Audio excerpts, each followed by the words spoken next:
Good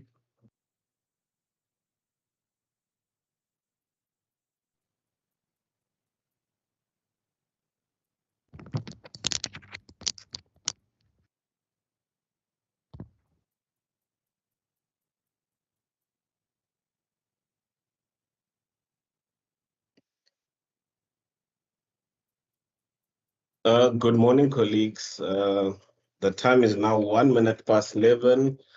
We're supposed to start at 11, but I do see that the numbers are trickling in. I think, yeah, we can begin. And I do know that we have people watching over YouTube and other social medias. So, yeah, colleagues, welcome to today's masterclass seminar. I think you've seen, we've circulated the poster around so that people can join far and wide. I do hope you've also assisted us in spreading the word as far as the seminar is concerned. So I'll be your facilitator for today, colleagues. And yeah, I just want to mention that the seminar is hosted by the School of Development Studies at the University of Mpumalanga in collaboration with obviously the biggest professional and academic association in Saapam, the Mpumalanga chapter. We truly have a very, very intimate and short program, which I hope will, assist in us having a robust and very stimulating engagement as far as the subject matter. Colleagues, just for protocol and yeah, and not to break protocol, I'd like to welcome everyone, including leadership from our own institution, leadership from Saapam national offices, as well as our own provincial leaders. I do know and observe that there are also colleagues from other higher education institutions. So you are all welcome, colleagues. I really don't want to omit anyone.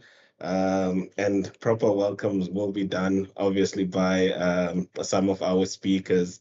Maybe in isolation, let me also thank you and welcome our provincial chair, Mr. Mudau, provincial Saapam chair that is, who has been very supportive and obviously, guiding us through his leadership as far as this program and other programs are concerned of Saapam. I also want to single out my own program leader within the School of Development Studies, Dr. Mleche, who's also shown support as far as our activities and programs. Colleagues, yeah, uh, I don't want to talk too much. We've labeled our session a masterclass seminar, and I think it is befitting because our guest speaker, our contributors are people who have been in the space for a very long time, and they are here to share, some very thought-provoking insights as far as the subject matter is concerned. I will not introduce Prof. Naidu as yet because, yeah, we will do that closer to his slot on the session. But thank you, Prof, again for agreeing to, be part of our engagement.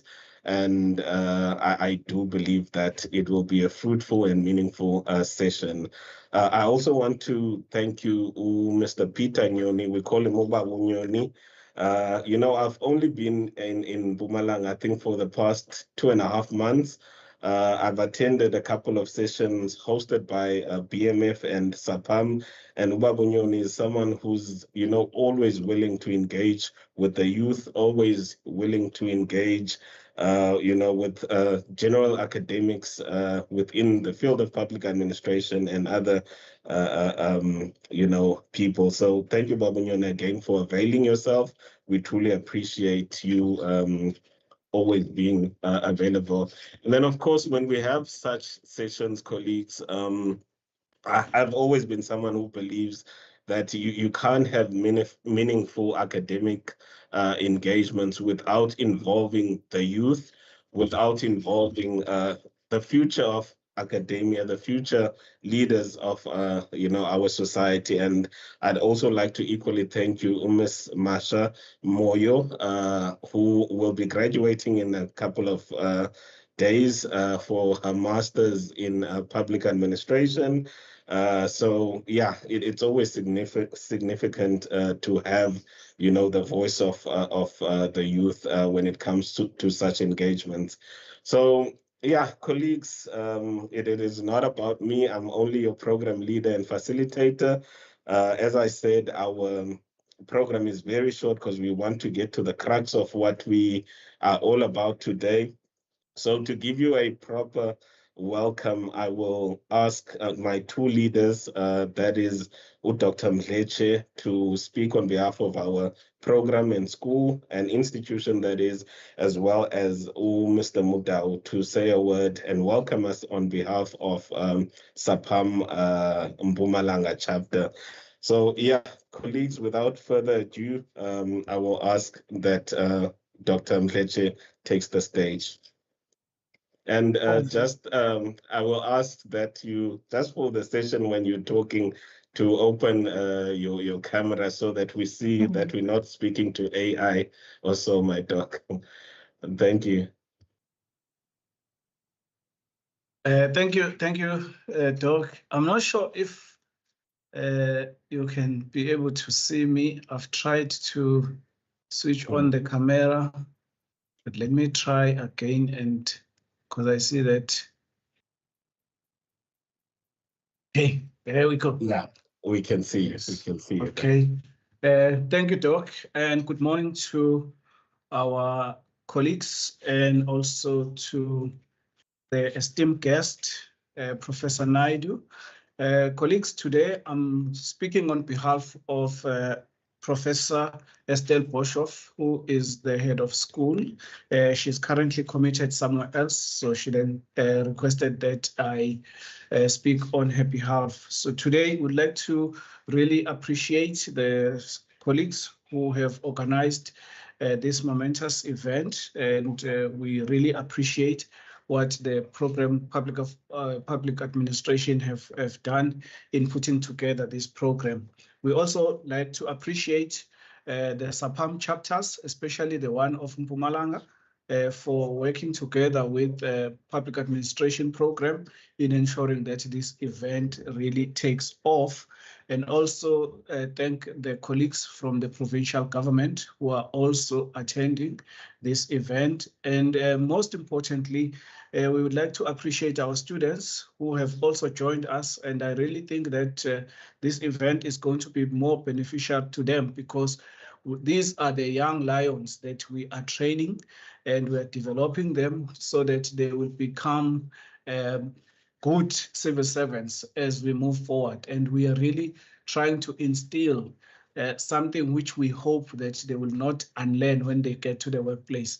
That is ethical leadership, and also understanding that ethics in the workplace are very much important to counter corrupt behaviors. And we really appreciate them and attending this event. So for me is to say, guys, do enjoy this event and also take note of what will be shared by our esteemed guest, Professor Naidu.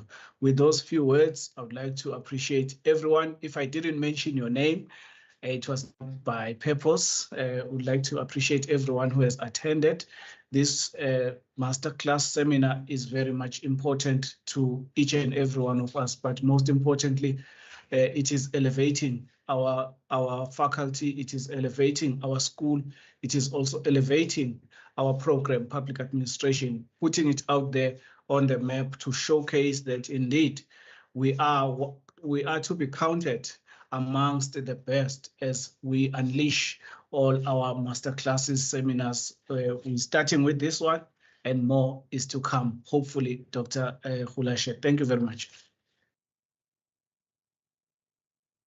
Thank you very much, my captain. I appreciate the words of encouragement and the welcome that you've given us as the audience today. Without any delay, I see that my leader is also around. So yeah, can I please welcome Mr. Joseph Mudau, who's our chair at the Saapam Mpumalanga chapter.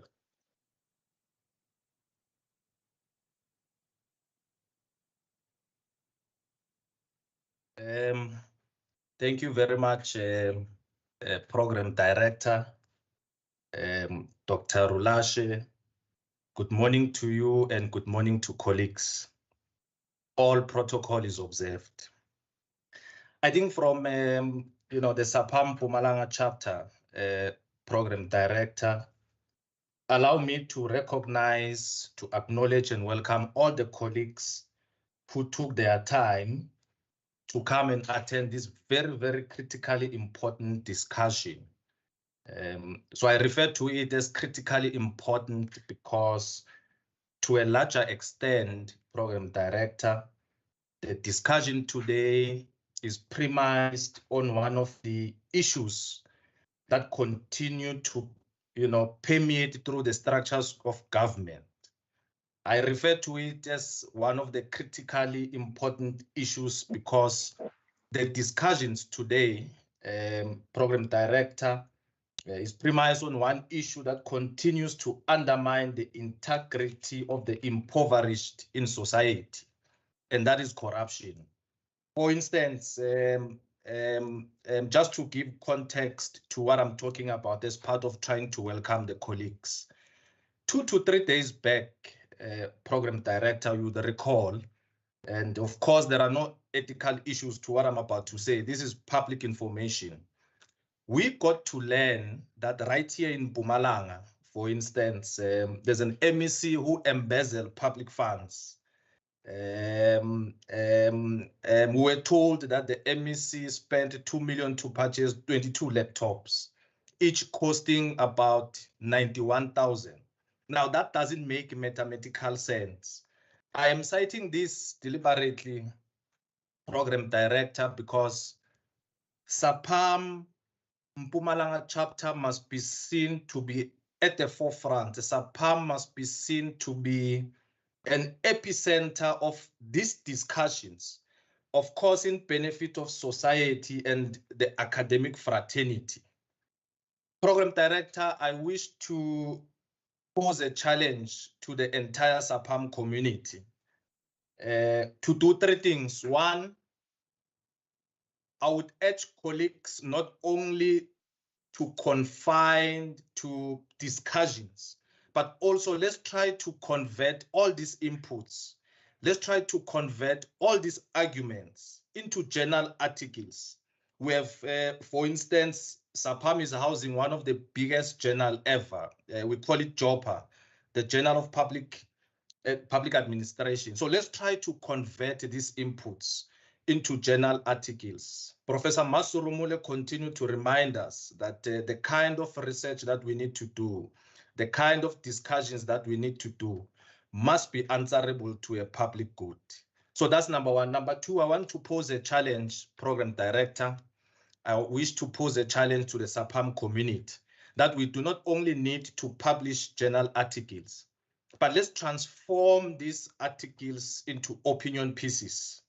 For instance, society, community reads newspapers. These are some of the platforms that we need to penetrate as well. Lastly, I would wish to challenge the Saapam community to also write policy briefs, right?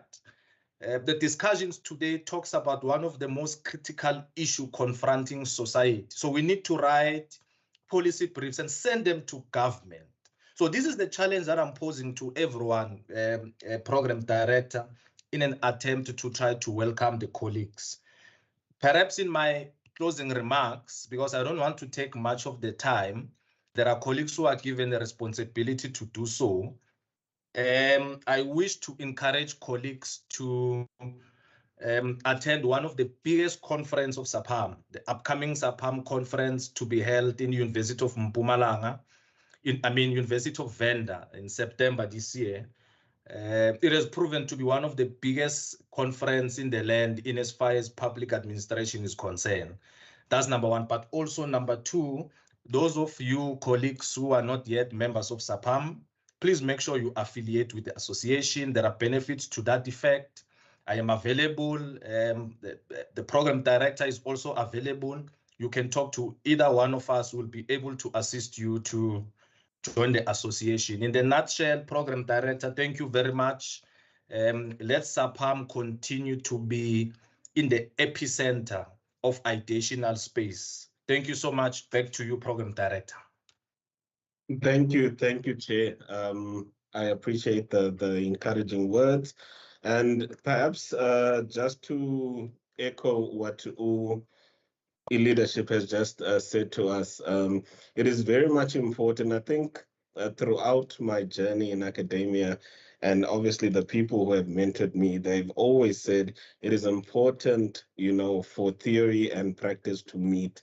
And that is what we're trying to do with such events. The type of guests that we have, articulate exactly that, because we try and bring you people from government, people from academia, so that, we can engage in such discussions. I would ask that colleagues, please mute your mics so that, as we get now to the crux of the matter, we do not disturb the speakers. Also, maybe in passing, please note that the Gauteng chapter also has an event this afternoon. I think it starts at 4 o'clock.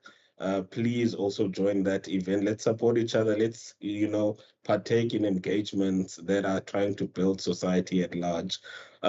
Without any further, delays, I would like to call to stage Mr. Saapam Shiba, who will be introducing our guest speaker today. Saapam.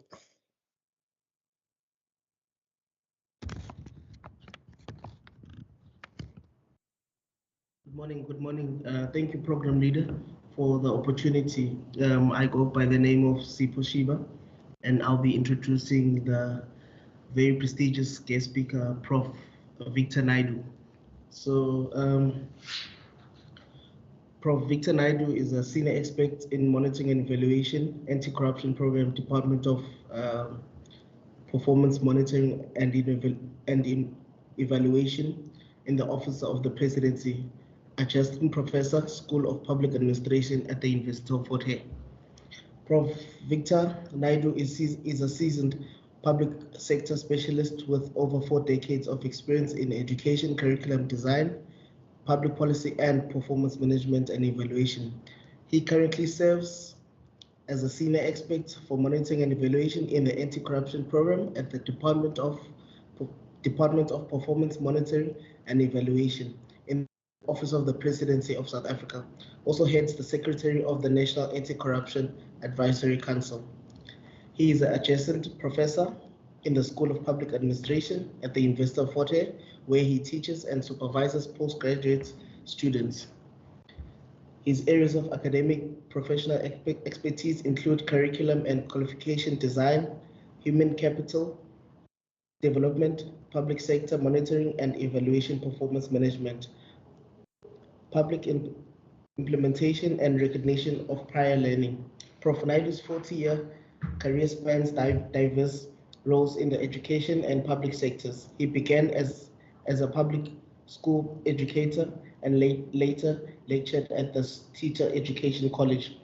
He then transited into policy and capacity development, holding an influential role such as senior faculty advisor at the former Technical Investorant, now better known as the University of Johannesburg, National Standard Board coordinator at the South African Qualifications Authority, deputy director at the Curriculum Agency in the Gauteng Department of Education, director at the Public Administration Leadership and Management Academy, director of Planning, Monitoring and Evaluation Capacity, where he served from 2011 to March 2024. He specializes in areas such as leadership development, monitoring and evaluation, public sector planning, curriculum qualification design, research and assessment, teacher professional development. Prof. Naidu's contributions continue to shape public sector transformation, education, training systems, and anti-corruption mechanisms in South Africa. His unique blend of scholarly insights and practitioner experience makes him a respected thought leader and mentor in the fields of governance, policy, and development. Thank you very much. We're looking forward to hearing from Prof. Victor Naidu. Thanks, Program Leader. Thank you, Sipho. Over to you, Prof. Thank you. Thank you, Dr. Rulashe. I just, as a facilitator, I just need to know how much of time is allocated to the presentation and how much of time is allocated to the discussion, and when do we end the session? Okay, thank you, Prof. According to the program, you are allocated 45 minutes for the presentation, and we will have 10 minutes for each respondent, and then after that, a 30-minute engagement session. We should be ending at 1 o'clock, according to the program. Okay, thank you very much, Dr. Rulashe. I acknowledge every person in the group, and thank you for being part of the session. Also, I'm thankful that we had just a chat with Dr. Rulashe and myself around some issues around the work that I currently do, and he stirred a kind of interest in him, and he set up this session. At the outset, I would like to acknowledge all the leadership, the head of department, of the Vice Chancellor, who has now been elected, Professor Toko Kiso. And I think it's timely to have this topic being engaged with the appointment of the new Vice Chancellor, so that there is a greater focus and a vision for this institute for data ethical leadership and ethical governance.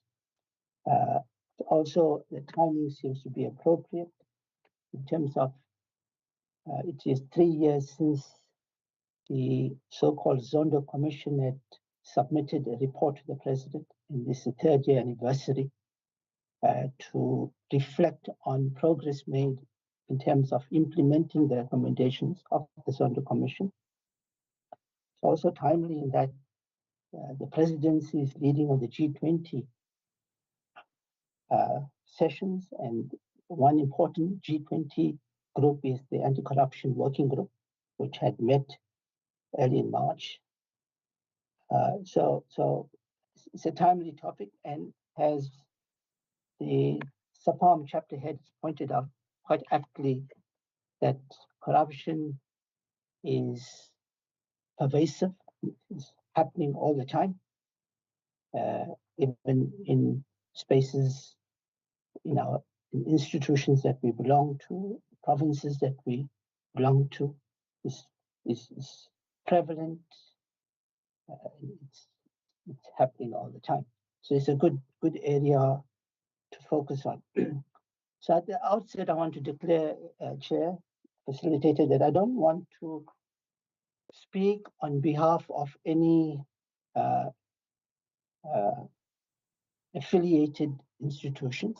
So I want to free myself from any titles, free myself from any institutional affiliation, and speak as an independent scholar.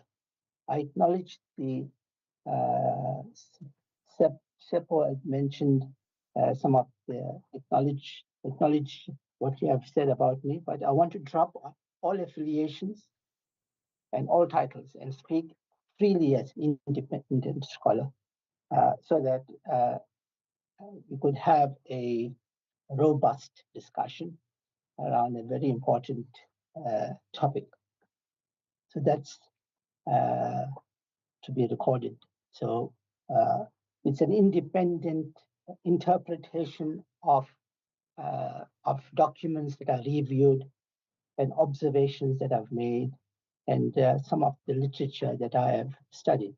So based on that, I'm going to make some remarks. So it's also, I like what Mr. Joseph Maddow had mentioned. What is the value of this talk? Are we just talking for the sake of having a talk shop and then we forget what we have spoken about? Or is there any use, utilization of this knowledge? And I think he has given us clear direction into how we could use this information. It could stir up interest in researchers to investigate further into certain topics that emerged in this engagement. It could create a sense of awareness amongst the youth, and it could be translated into products like opinion piece has been research articles, or it could stir up interest in postgraduate research areas of investigation. So I think I like that in terms of what happens after this. It's about how can we pursue taking this information further. I think before I start the presentation, I think all 137 participants in the group have a role to play in this area of fighting corruption. We have to take individual responsibility to walk the talk to prevent and fight corruption. It is an individual calling on each one of us to become agents of moral and ethical agents of change. So it's a heavy weight on our shoulder to become leaders in our own spaces, to detect, report, and prevent and challenge those in power who are corrupt. So that's the calling. So every one of us in this chat have a responsibility to walk the talk. And so we are not just talking for the sake of talking, for the sake of having some sort of reflection on where we are and how can we accelerate the fight against corruption. So having said that, I think we'll now move on to a short video or a YouTube that will make us become more aware that corruption is real. A conversation like that could have the risk of talking about corruption as a theoretical topic, and we may be distracted, or we may have the risk of not seeing it as real. So to make it real, I think we just go to a YouTube that I want to share, and then based on that, I will have a short break to say what were your key observations around corruption. So I'm just going to ask you to just give me some time to go into this YouTube.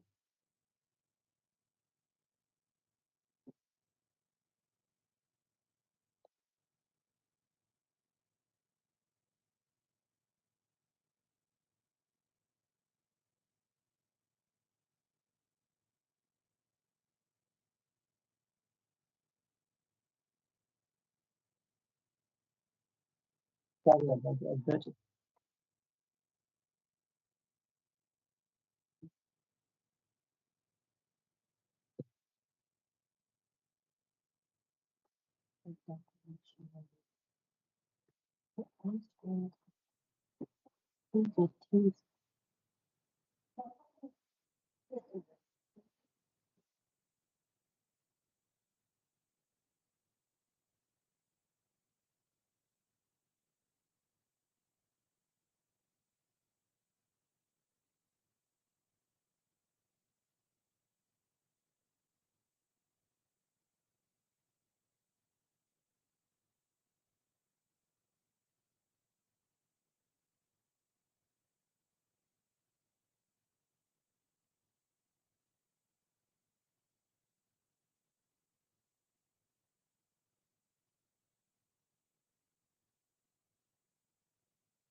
Sorry, Prof.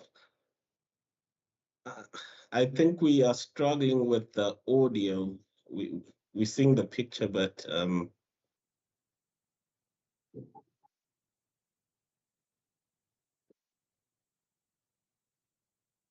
Could you?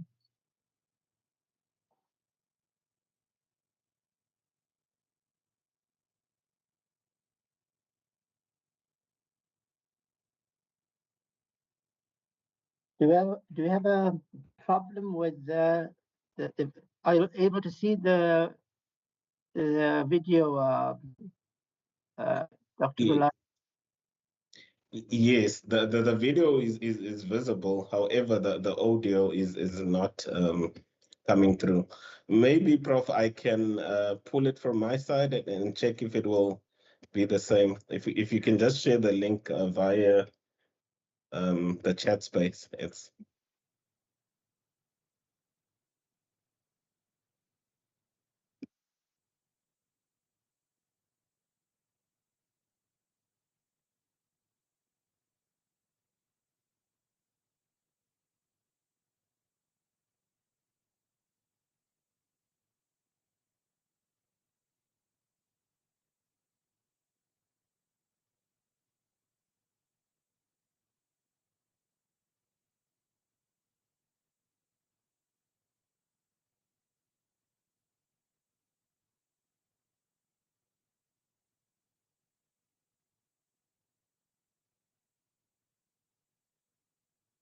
colleagues, I'm not too sure. I think we lost Prof. Naidu.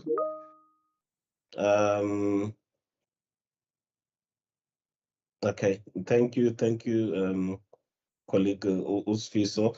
But I think we also just lost Prof. Naidu. Maybe he will rejoin shortly. Can we just allow 2 minutes? Dr. Lashe, I think, sorry, man. I think let's go on. Basically, Okay, the purpose of the video was to just highlight a case study of the plight of whistleblowers and the protection of whistleblowers in uncovering corruption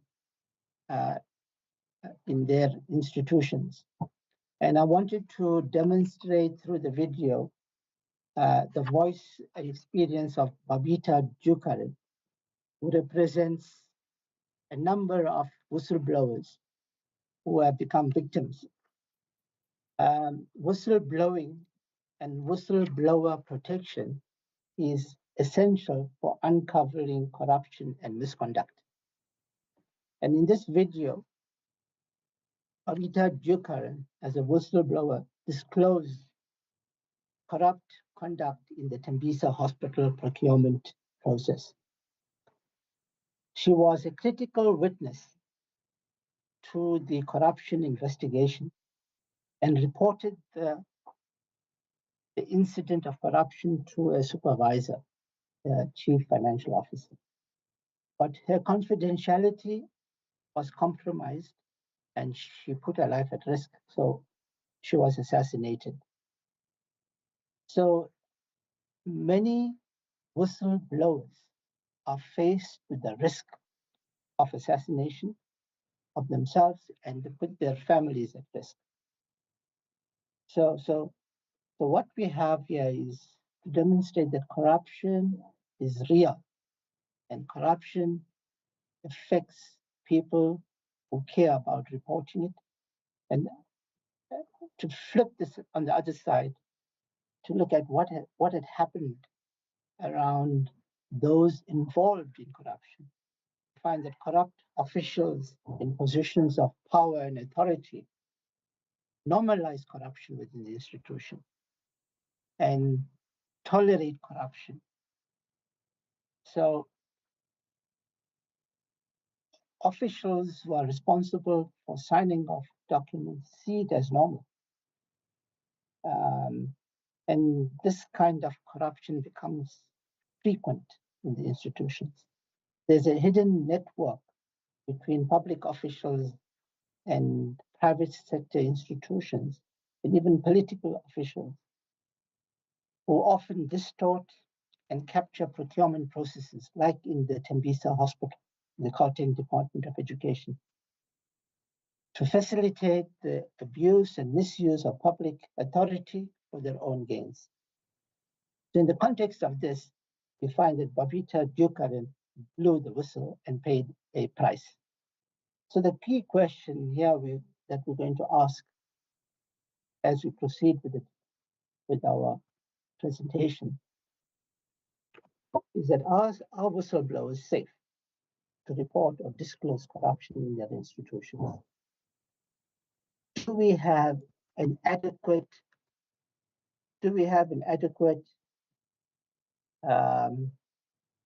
legislation that provides sufficient safeguards for those who disclose corruption?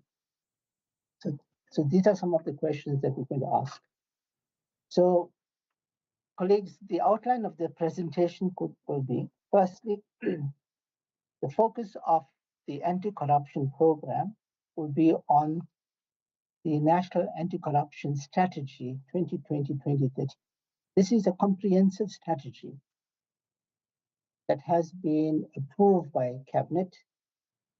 It's a all of society strategy to prevent and combat corruption. So in this masterclass, the intention here is to reflect on what was intended and what actually happened in practice. The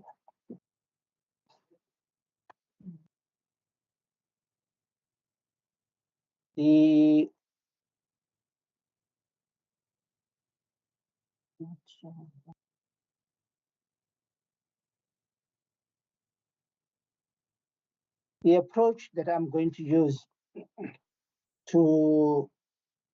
as a way of deepening the levels of analysis as I don't want to report as I'm reporting officially to a department on a progress on a program. But since I am in a forum like this, a professional forum, I think let's deepen the level of analysis through using a theoretical lens. So the approach that I used here was to look at the dialectical approach in addressing this topic.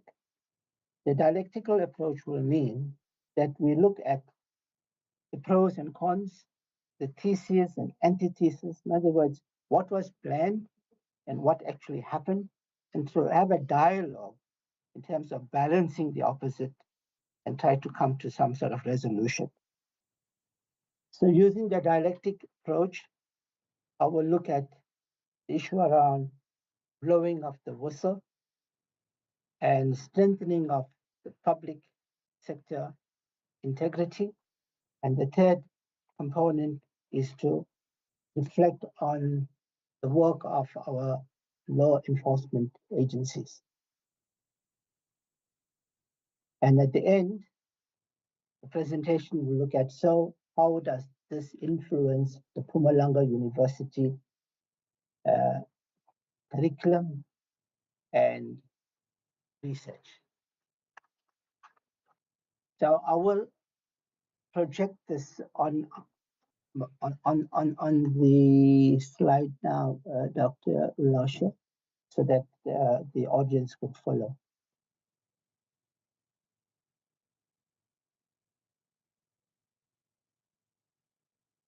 Okay, not a problem, Prof. But if it's giving you problems, Prof, I don't mind doing it from my side. But you do have access to display the presentation.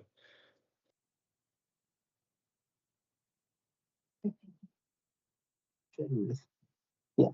Whilst I'm sharing this, I will continue to not to spend a lot of time on the technology. So, as any researcher, the question that we're going to ask is, what is the problem that we're going to resolve? And as we have mentioned at the very beginning by our provincial Saapam head, The problem is around corruption. Since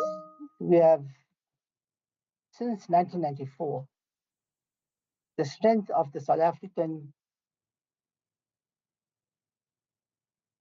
government and society is to have a progressive democratic constitution with a very strong Bill of Rights, a clear demarcation of powers around the three branches of government, independent oversight bodies,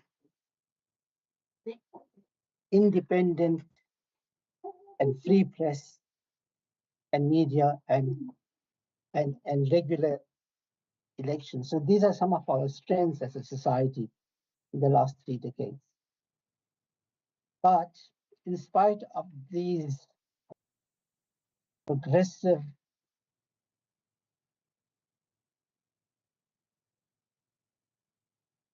areas of governance, we have serious challenges. And one of the challenges, endemic corruption in all sectors of society, in particular the public sector. And the corruption is in the area of mismanagement of public funds. The question here is, why does existing systems not work? Despite the good policies to prevent corruption, there's an increase in reported cases of corruption. Let's take the Auditor General's report 2020-2021. And here it was reported 488.14 billion in questionable government spending. And 66% of that was in the irregular procurement of the PEE during COVID-19. This is one example amongst many others of the extent of loss of public funds that was allocated to the area of development of our society. So why is the existing systems not functioning? When I say existing systems here, I'm referring to the governance structures, oversight bodies. What has gone wrong? The second problem that we are facing is, although we have the anti-corruption program and related interventions to stop corruption, these have not been effective in stemming the tide of corruption. To come to an example, one point to demonstrate this. In spite of the recommendations of the State Capture Commission, there has been slow progress in any successful prosecution or conviction of one corrupt case by the NPA. There's been very limited or no protection of whistleblowers, as we've seen in the case of Geocover. So this is the problem that we are facing. The current system is not adequately functioning, and the new program is not achieving the results that we want. So having that, let's examine in more detail the anti-corruption program and some of the challenges that is faced and how could we resolve this. Okay, the next slide shows us, as a good researcher, I went into looking at Dr. Lala share some of the international research on anti-corruption. And these are the key research topics that came up that recurs in our own program, both in the policy and practice. Public trust and confidence is key to fighting corruption. And I will demonstrate this in the next few slides as to the low levels of trust and confidence among South Africans in government institutions due to corruption. Institutional and bureaucratic shortcomings are widespread. The weak institutions can facilitate corruption. This could be either intentional, the institutions are made weak to manipulate its systems for corruption. Whistleblower protection, as I mentioned earlier, is key to uncover corruption and misconduct. Coordination and cooperation among various agencies are critical in improving the efficiency and effectiveness to deal with corruption. Here I'm referring to coordination and cooperation of law enforcement agencies. We'll come to this later. Education and public awareness campaigns are key to foster a culture of integrity and value-based system in society and public sector institutions. Adequate resource allocation is necessary. And come to this again, we need to have enough capital inputs, budgets for law enforcement agencies to appoint the right number of investigators and prosecutors to gather sufficient evidence to have successful prosecutions in a court. Political will and leadership is key. So we have to have the President Cabinet driving the anti-corruption program, and heads of departments and provincial governments driving, municipal heads driving corruption, anti-corruption measures. And finally, robust regulatory frameworks, good sound legislation that to enforce and manage consequences for any misconduct. And this has to be aligned to international standards. These are the key themes that emerge from a literature review around anti-corruption. And we'll see how this recurs in what we're going to speak later. Next. And I mentioned here is to deepen the level of analysis, I use the dialectical thinking.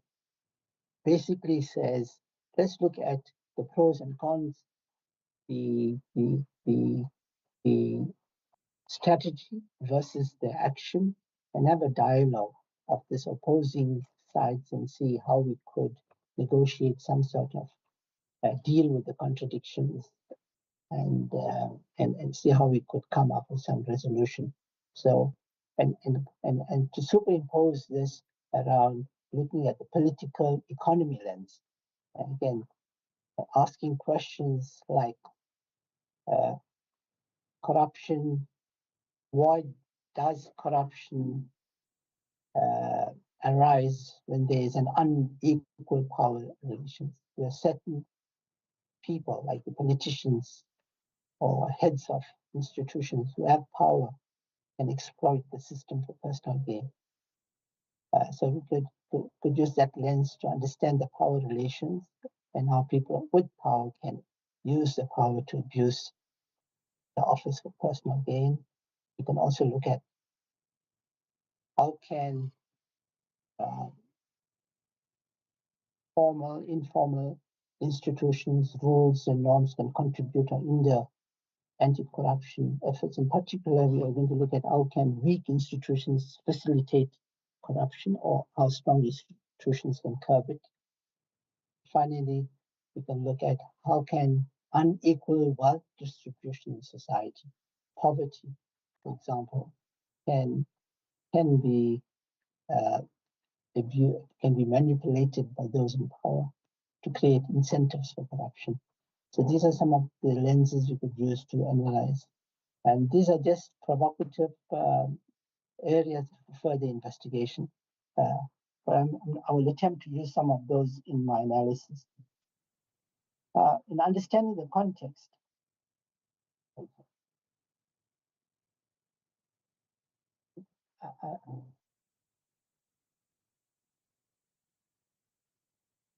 I want to just go up again. Okay. In understanding the context, there's a lot of text here.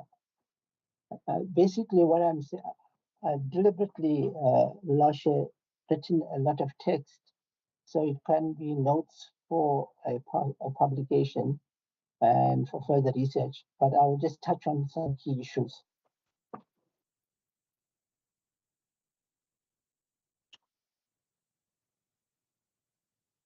So, yeah, basically what I'm saying here, understanding corruption as to go beyond seeing it as a technical issue. We need to see it as a complex issue that is interconnected with the political and economic factors that enable it. And as I try to use the political economy lens to say the intersection of corruption, politics, and the economy. It also considers external factors like global trends, international actors that can influence anti-corruption efforts or corruption itself. Now, using the dialectical approach to understanding the context, you can see that, as I mentioned earlier, the thesis or the factors that are in favor in terms of the context is that we have a constitutional democracy with regular elections and so on. We had the Zondo Commission inquiry that demonstrated to the world that we are transparent about exposing corruption in society and in the public institutions, unlike many countries. And that's the strength of our democracy. But as the opposing at the antithesis or at an oppositional point, one could say we are now faced as a country, like many other countries, with a global geopolitical crisis in the form of international tensions, wars between, looking at the war in Gaza, the war in Ukraine, the war in Africa and Sudan and other parts of the world. We are faced with the monopoly of the US, which I use the word hegemony, in relation to other countries in terms of dictating tariffs.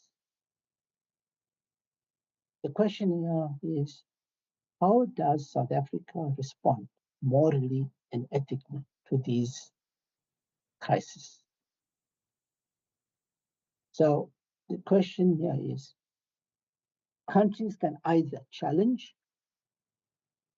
the dominant position of the US or take a stance against certain international conflicts, or could accept. And the choice will demonstrate its moral and ethical position. It's very important to say, as South Africans, we need to mobilize a society and put pressure for the government to stand up and take a moral and ethical position in international conflicts and stand against the US hegemony. And this stance will determine how we shift power in the current global context. How do we form alliances? With whom do we form alliance to influence the direction that we take? So the context itself poses a serious challenge for the country and society. It poses a moral and ethical challenge. in terms of dealing with this contradiction. Now we come to a more practical level. So what do we understand by corruption?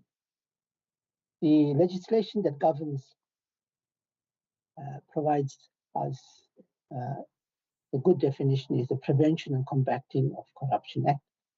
And this act criminalizes corruption in all sectors and codifies specific offenses, making it easier for the courts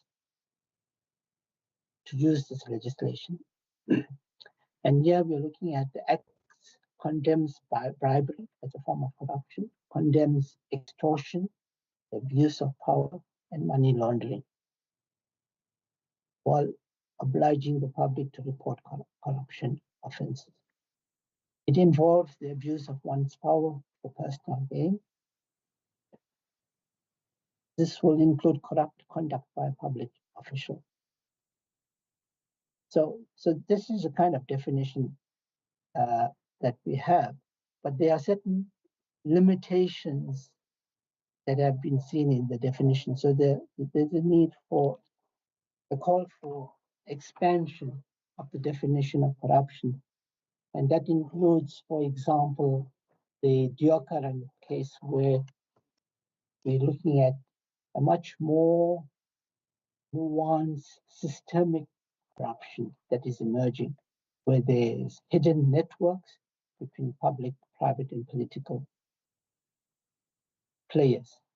So it's an area for research, Dr. Rulashe, to look at how does the current legislation adequately encompass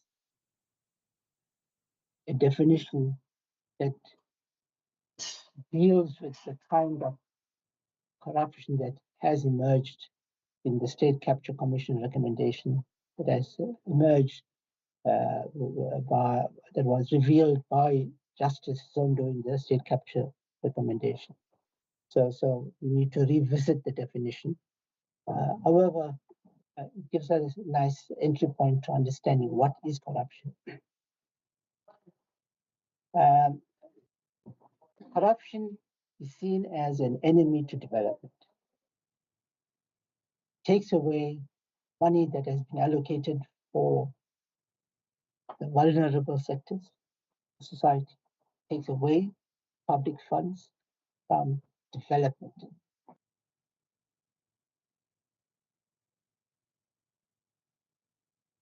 Corruption has become normalized and is ingrained in institutional behavior and is echoed in metaphors like those in power.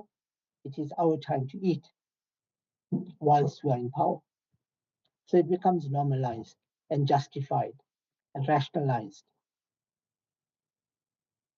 But this doesn't help the most vulnerable sectors of society. The poor, the unemployed youth, and so on. There's a clear intersection, therefore, between corruption and poverty. The public funds that are set aside for service delivery and development are siphoned away. Further, poor people have difficulty in accessing the courts because of the high legal fees, and therefore, so even if they are victims, they cannot take that forward. So another research area that I'm pointing to is an exploration into the intersection between poverty and corruption. There's also a good intersection, a study to examine the intersection of corruption and gender. Women and girl children and youth in particular, in the form of sexual exploitation, is referred to as extortion and forced labor. There's a close correlation between the most vulnerable sectors of our society to corruption now, women and girl children and youth. So in essence, what I'm saying here is corruption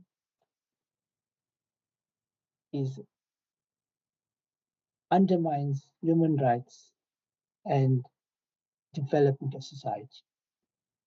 It's not a good thing, as we all know. The next slide.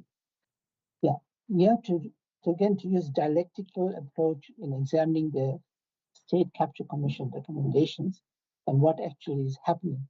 You'll see that whilst we have a clear set of recommendations by the Zondo Commission to the President, the antithesis is that the recommendations are just from a commission of inquiry, and therefore is inquisitional, meaning it's distinct from a court proceeding in that in being inquisitional, the judge investigates the case, gathers evidence, and questions witnesses, and doesn't look at the quality of the evidence that is collected.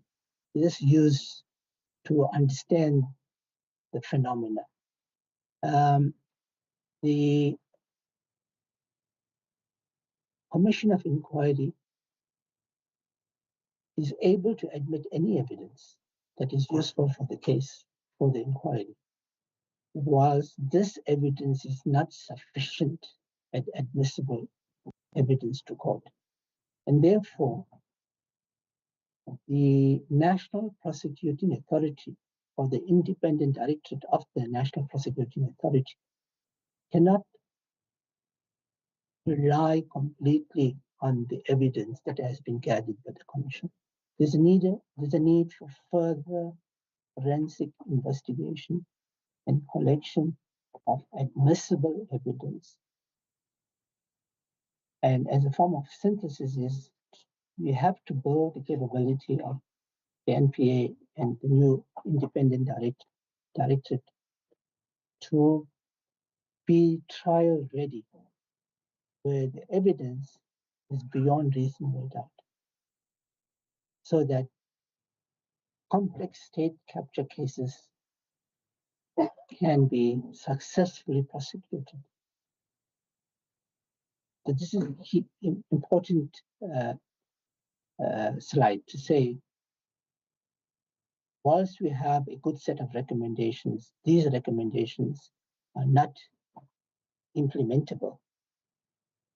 And the resolution here is to strengthen the capability of our law enforcement agencies in terms of having investigative and prosecutorial capability to collect evidence where the burden of proof is beyond reasonable doubt in criminal cases. Next slide. Next slide. Here, as I mentioned earlier, what the key to fighting corruption is to build the confidence, trust of the public in government institutions. And this one, yeah. The next slide.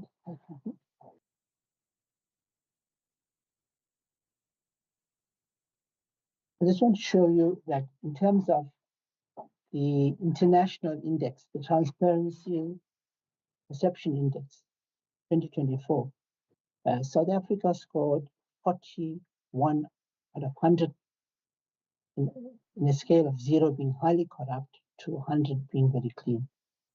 So 0 being highly corrupt and 100 being very clean. So we scored a rating of 41 out of 100.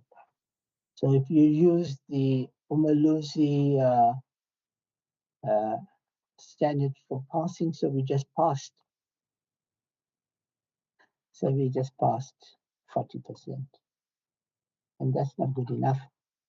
If you use the university requirement, I think we need a 50 to pass, so you fail. So if 50 is the mark,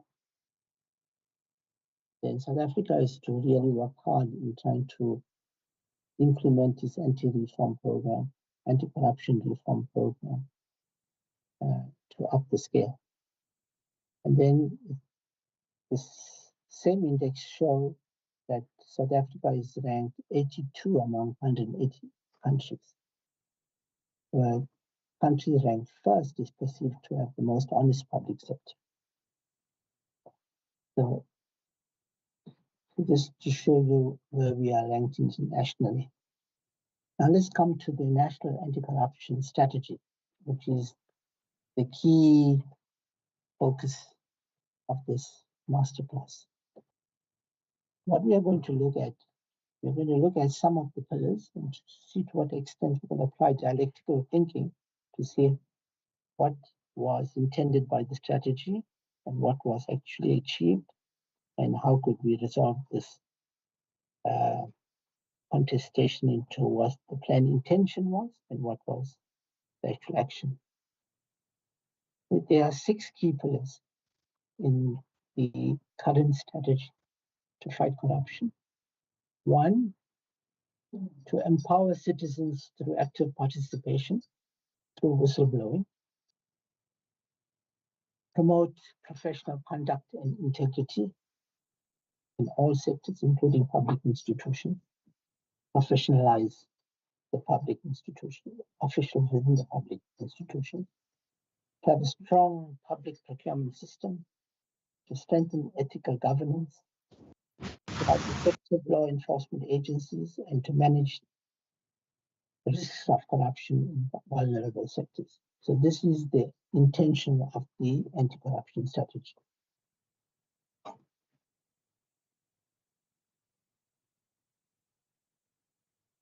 So so what I try to do here, colleagues, to say, how do we translate this into understanding what is the intended theory of change in this program?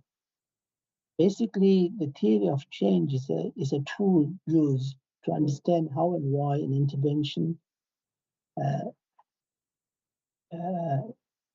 how and why an intervention is expected to, what kind of change an intervention is expected to bring in terms of its outcomes and impact. It traces the pathways of change based on a set of assumptions. So here you could see that this program is based on 2 key interventions. One is based on prevention of corruption, and is based on that being complemented with combating corruption, which are referred to as reactive interventions. So through preventing and combating corruption, there's a series of interventions that the program advocates in terms of inputs and activities. If, for example, in the prevention space, we could just select promoting good governance or promoting transparency and integrity in public institutions, or early detection of corrupt practice, or whistleblowing as a form of prevention. If we're able to do this, complemented by a strong law enforcement agency that will prosecute and convict corrupt individuals, then we will be able to achieve the outcomes of good governance, ethical leadership, and effective, coordinated law enforcement agency to prosecute and convict corruption. And this ultimately will lead to a reduction in increase in public trust and confidence. Now, this is the intention of the plan. This is just a plan. And the plan is the thesis. But what actually happened is the opposite. That due to the complexity of the space in which we are, these plans have not been fully implemented, or implementation has been slow. I'll give you an example. Let's take whistleblowing as an example. In terms of the plan, whistleblowers are called to be active in pointing out or exposing wrongdoers.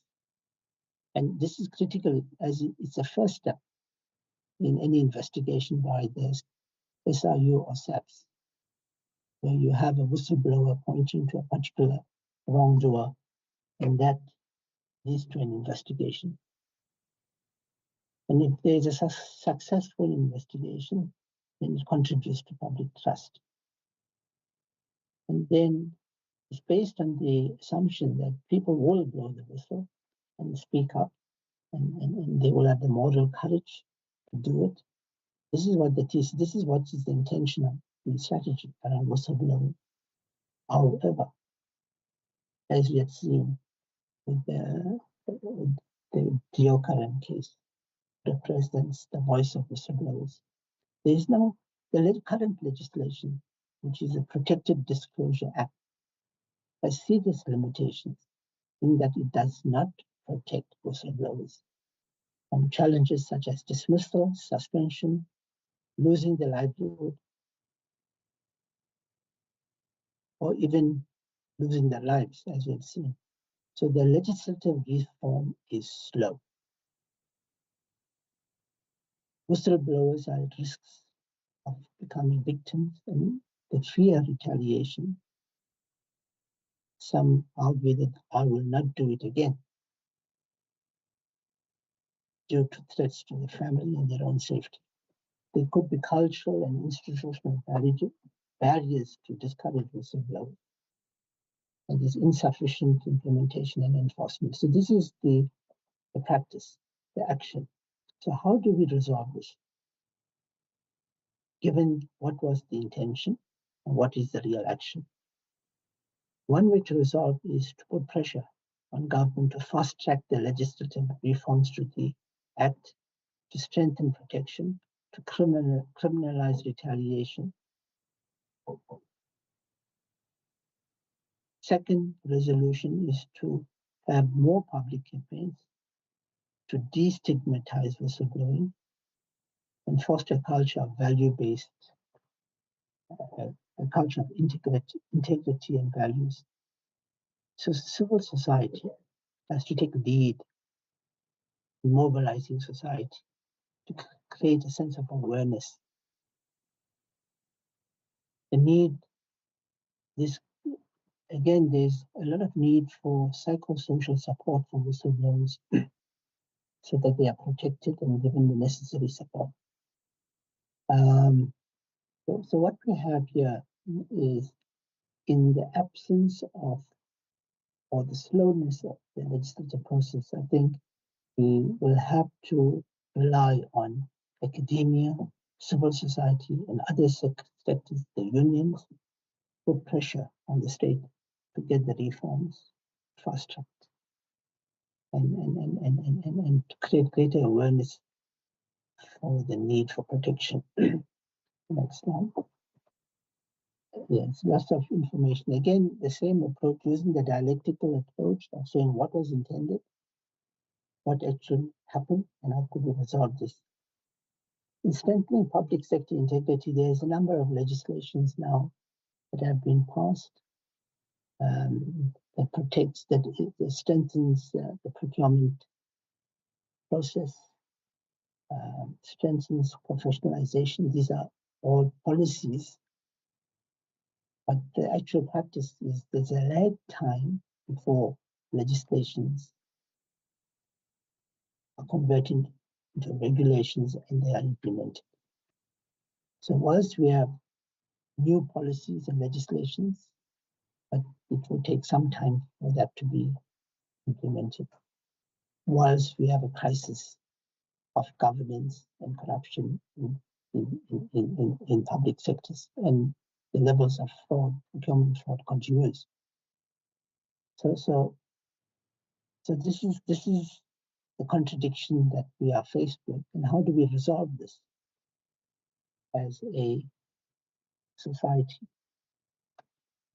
We need to again mobilize civil society to put pressure for fast-tracking the implementation of legislation, to ensure there's enforcement of discipline and consequence management. We need to ensure that they are a sector-based risk approach, where we have sectors like ESCOM, Transnet, coming up with a clear risk-based plan to manage fraud and corruption in the sector. Strengthen oversight will be key in managing corruption. And I think at the end, it's public awareness and involvement in holding government accountable. We move on to the next slide. Again, using the approach of a dialectical method, I looked at the pros and the cons and trying to reach some resolution around the contestations.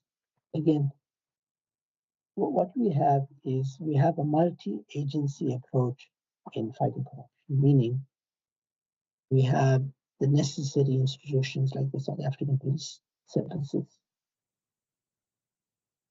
We have a directorate of priority crimes known as the Hawks within the South African Police Service. And we have the National Prosecuting Authority, and then we have the Investigative Directorate that fights corruption that's newly formed. So, and then we have the courts system, and we have statutory bodies like SAPS and SARS. So we have necessary institutional architecture, and we have the necessary legislations. However, in practice, and this is quite interesting, in practice, we have a serious challenge around the resourcing of these institutions. These institutions are not adequately funded to appoint the right number of personnel and don't have the necessary expertise both in the area of investigation and prosecution. As a result, we have a case where we have a situation where we have no successful prosecution of any state capture case by the NPA. And the question is why? Again, as mentioned, to demonstrate this before the why, a decision by the Middelburg Specialized Commercial Crimes Court in Mpumalanga to strike off the 2.8 billion fraud and corruption case against Matsila Koko, the former Eskom interim CEO, on the 21st of November, and many other such cases, shows that there has not been any case that had been put forward by the NPA was struck off and was not successful in the court of law. And I'd mentioned because the NPA has not provided admissible evidence beyond reasonable doubt for prosecutions due to the lack of capacity or the shoddiness in the preparation of those cases. So, how do we resolve this? Related to that point is to strengthen the resourcing of these law enforcement agencies so that we have successful prosecution and conviction. To strengthen the multi-agency approach to fight the systemic corruption. And the National Anti-Corruption Advisory Council has recommended for the establishment of a new entity, new anti-corruption entity, to fill the void of the current law enforcement ecosystem, in that to be able to respond much faster to systemic corruption. So that new institution will work within the existing law enforcement agency to fast track grand of systemic corruption that was identified by the Zondo Commission. So these are some of the ways in which we plan that has been proposed to resolve the challenges around the functioning of the current system.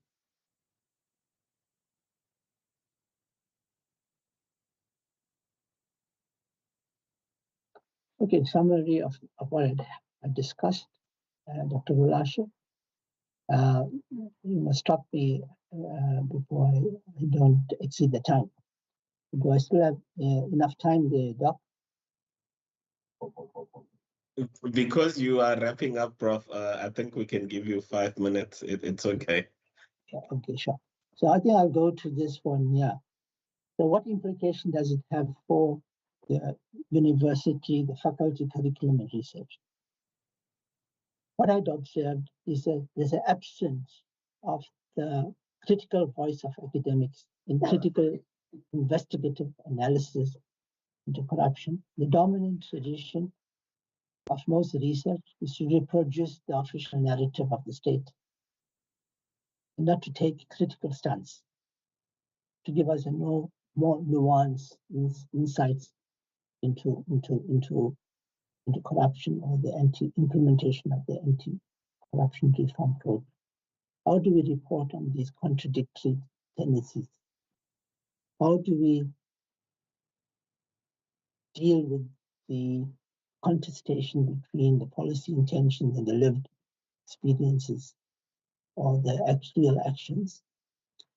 As academics, our preoccupation of theoretical and methodology, issues around methodology may take us away from the voices of and experiences of people who are fighting corruption, like the whistleblowers. That's a risk. So what do we do? I think what I could suggest here, Dr. Rulashe, we need to have a multidisciplinary approach to conduct any research into the complex nature of corruption. And as I mentioned, I'm also learning to look into case law and looking at how we look at bringing other departments into working in partnership with public admin in understanding this complex animal called corruption. To promote further research, for example, the HRC has got a longitudinal research around social attitude and behavior around corruption. And I think the university can also look at a study in its own locality, in its own province, or in different municipalities around. What do people feel and say about corruption? Has it become normalized? To look at case study research into ethical governance of the different vulnerable sectors. Finally, I'm going to conclude now. We can look at a compulsory module, ethics and integrity module, which is not there. That could be taught across the curriculum in the undergraduate and a module postgraduate program. You could have a master's program that focuses on governance and anti-corruption issues. And I think the University Ethics Committee, Research Ethics Committee is going to be at the center of this program in terms of promoting ethics in academic research, in particular, the new area of ethics, ethical use of artificial intelligence in academic research, which has become a topical area of interest. Finally, as an action point mentioned by our provincial leader, we could set up a center for governance, ethics, and anti-corruption in Mpumalanga. And here you could, and I think he echoed what I had in the slide, focus on advocacy, public education, research, publication, policy advice, and knowledge events like this that's taking place. I think with that, I will conclude this session. Thank you, Dr. Rulashe. Thank you so much, Prof, for the very stimulating and thought-provoking presentation. I think everyone would agree, even the guys who are watching on YouTube and other social medias, that, you know, when you get an opportunity to drink from a well of knowledge, you must take your time, because, you know, those opportunities rarely come, you know. So we do thank you, Prof. I think everyone is now up for the engagement. And before I give to the contributors, maybe there was some takeaways that I also want to mention within your presentation. I think from the onset, Prof gave us a perspective to say, to fight corruption in society, it requires all of us to be agents of, change.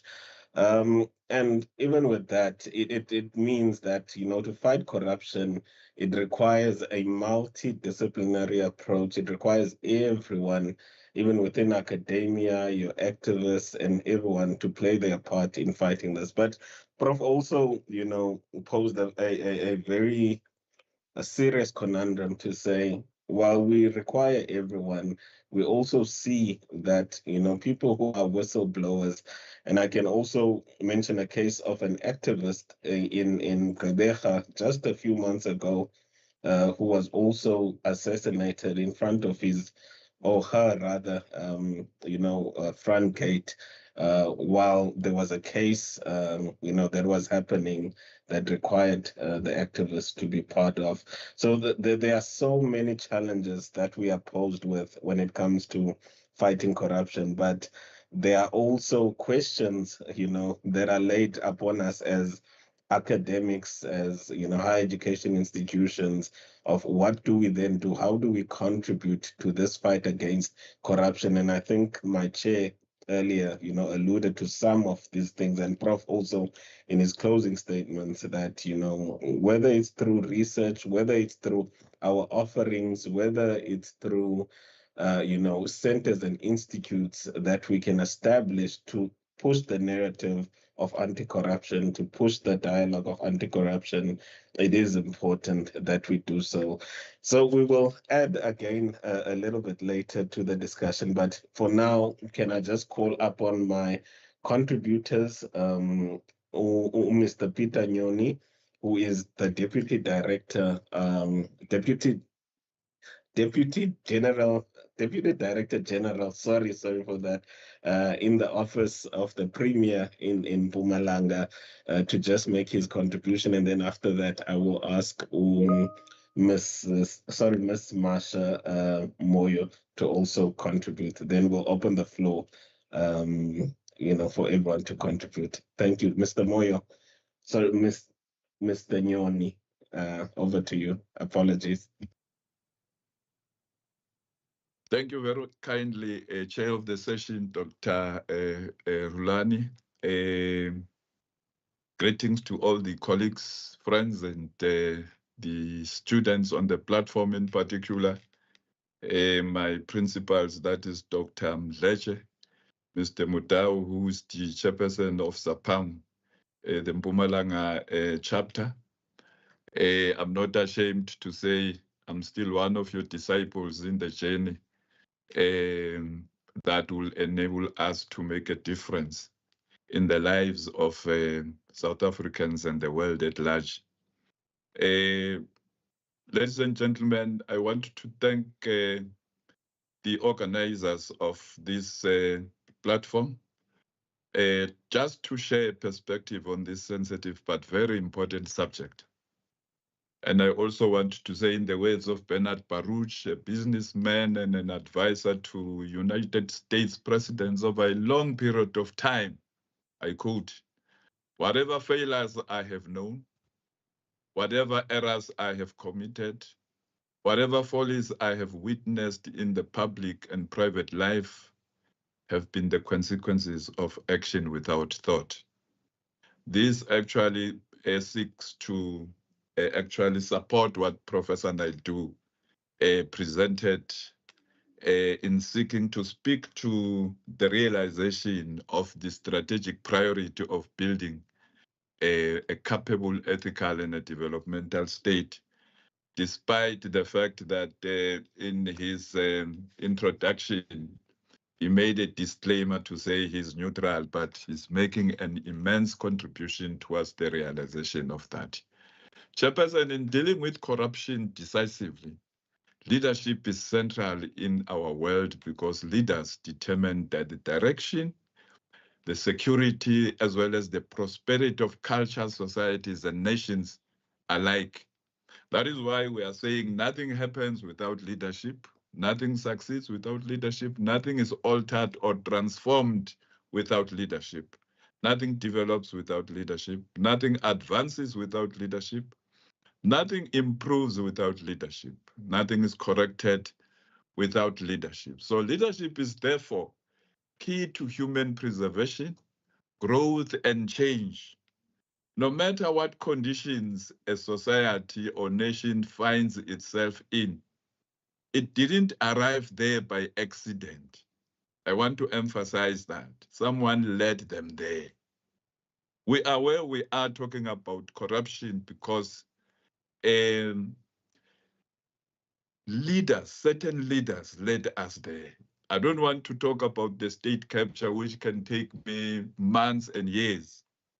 But what I want to emphasize to all of us as part of my contribution to the leaders that are coming up, the aspirant leaders, those that are still in the university or in technical colleges, is that character plays a very important role, because character is the foundation key to 21st century leadership, ladies and gentlemen. We would not survive, come I tell you, the next 10 years if we continue the way we are going globally, not only in South Africa, because the defects of character are so deep that there is no way our countries can survive if we don't address the issue of defective character in leadership, which encompasses, of course, the question of corruption. Because defective character is the key driver of corrupt activities.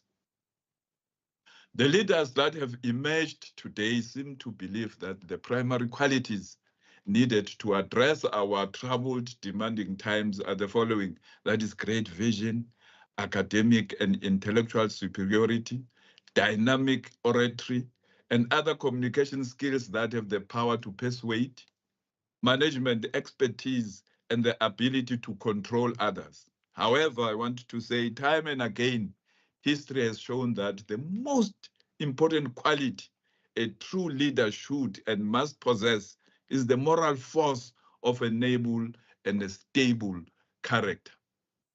No one should think that he's too smart or too safe to avoid the consequences of lack of character, ladies and gentlemen.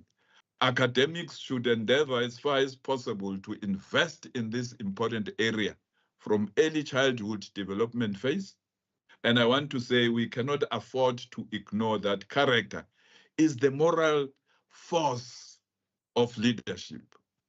Why do I say so, ladies and gentlemen? In the economy of human influence, trust is the currency, and character is the source of trust. Character is displayed in public, but tested in secret. The question is, what are you when no one sees you? Despite what you are saying and attempting to do during the day. And I want to say we are expected to uphold high standard of moral ethics if we are to succeed in combating corruption. And our conviction to fight corruption must be bigger than any political platform, regardless of who is on that platform. We must also take note that values are personal, ladies and gentlemen, but never private. And if you are a leader, there is no distinction between your personal life and your private life. As soon as you touch my money, your private life becomes my public interest. That's why you must keep your private life clean in order to protect your public life if you are a leader. Because here we're talking about corruption, we're talking about the role that universities must play. But come I tell you, some of the universities are corrupt. We have read quite a lot in the newspapers or in the media about such conduct. I'm not saying Mpumalanga University is corrupt. I've never heard of any, indication that there is a smoke surrounding corruption that is coming from that side. But I'm saying these are the institutions that we must selfishly guard, because these are the institutions that we strongly believe can change our lives. Each time you want to engage in a corrupt practice, don't ignore I want to emphasize that to the young ones, that don't ignore the auditor who will call you from the phone of life, who will ask you the question if you would enjoy the negative consequences of your act. And I want to ask the question as to why is character important? Why am I hammering on this? Because character establishes and strengthens your inner life so that you become a person of integrity and honor. Scholars will agree with you that integrity means to integrate what you say and what you do. What you say and do must become one. And you must become what you say and become what you do so that people could begin to respect you. It enables you to effectively fulfill your purpose and potential, as well as protecting your leadership and vision, and enable you to leave a lasting legacy for yourself and the next generation. Because come I tell you, corruption is just one attempt to steal the future of the next generation. It is the key to inspirational leadership because people need to be encouraged by genuine leaders if they are to fulfill their own purpose and live peacefully and productive lives.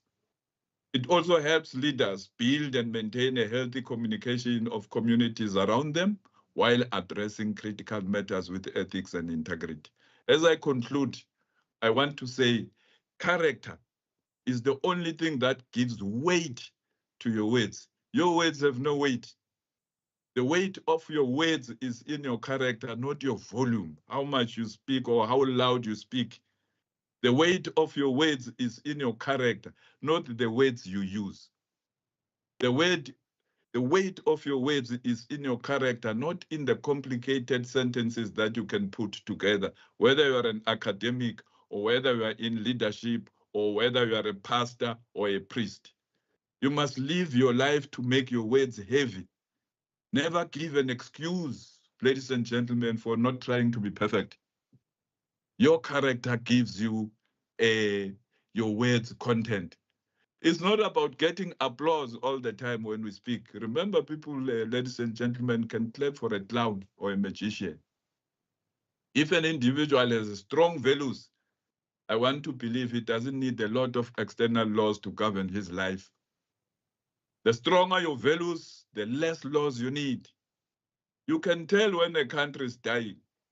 The law books continue to grow. The things that Professor Naidu is talking about are not new. The people know about these things. As soon as we keep on piling, more laws to regulate people's behavior in as far as corruption is concerned, we must understand that our country is dying. And character, ladies and gentlemen, means that you must be fixed. Are you fixed in finances? Are you fixed in temptations? Is your life predictable? Are you set? Because character is like image.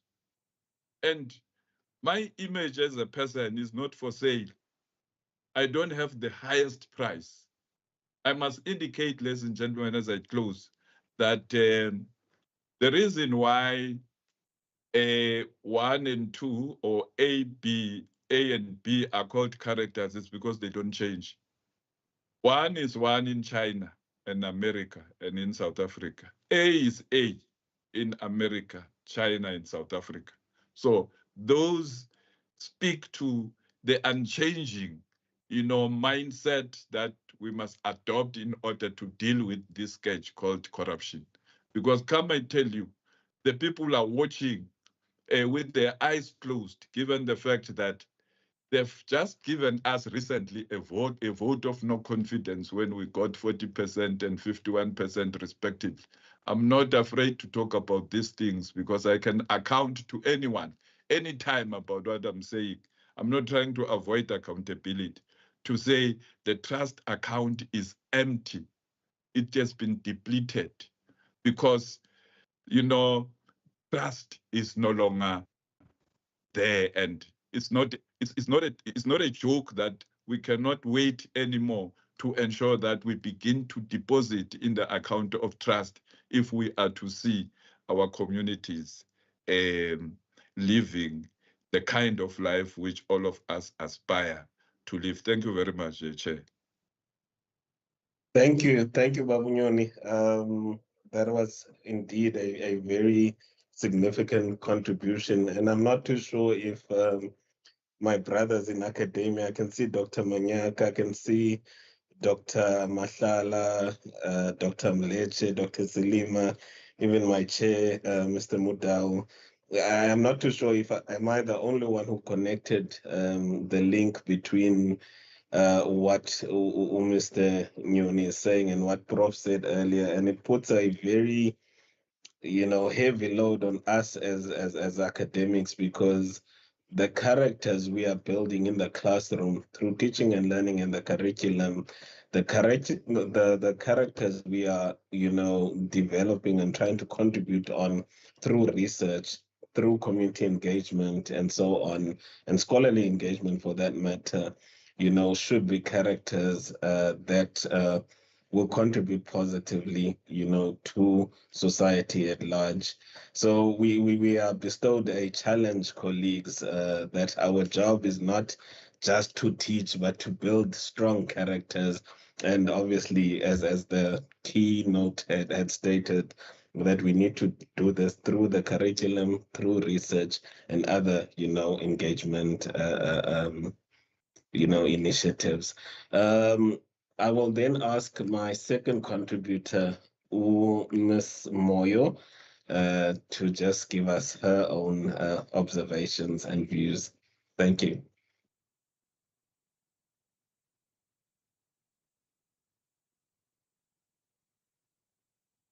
Thank you very much, Dr. Khulashe. Disclaimer, I'm using Dr. Mleche's laptop and Teams to connect. So I don't know if am I audible? Loud and clear. Loud and clear. Okay. As Doc have mentioned, my name is Marcia and my surname is Moyo. And again, I'd like to say thank you to Prof. I mean, that was an insightful and very informative presentation there, and to Mr. Nyoni. It was very, very, very informative. The nice thing about being the last speaker is that you don't have a lot to say. You just wrap up whatever that the previous speakers have said. But firstly, I think I'm going to touch maybe more on academic corruption and also maybe the professionalization of public sector and how it relates to corruption, and also on the separation of public admin from politics as a way, and also in how it can help to mitigate corruption, right? So the previous speakers had touched also on the whistleblowing and the National Anti-Corruption Strategy. Prof touched more on that. But also on that strategy, or rather the program, they also somewhere where they touch on the professionalization of public sector. And they emphasize also more on protecting whistleblowers. But then now I would like to somehow pose a question in support of the fact that the whistleblowing always come with the cost of incidents like death.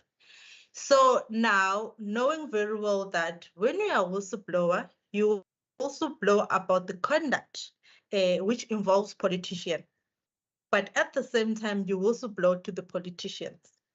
Then the question that I have, or rather I had when I was preparing this, was how then are whistleblowers going to be protected if that is the case?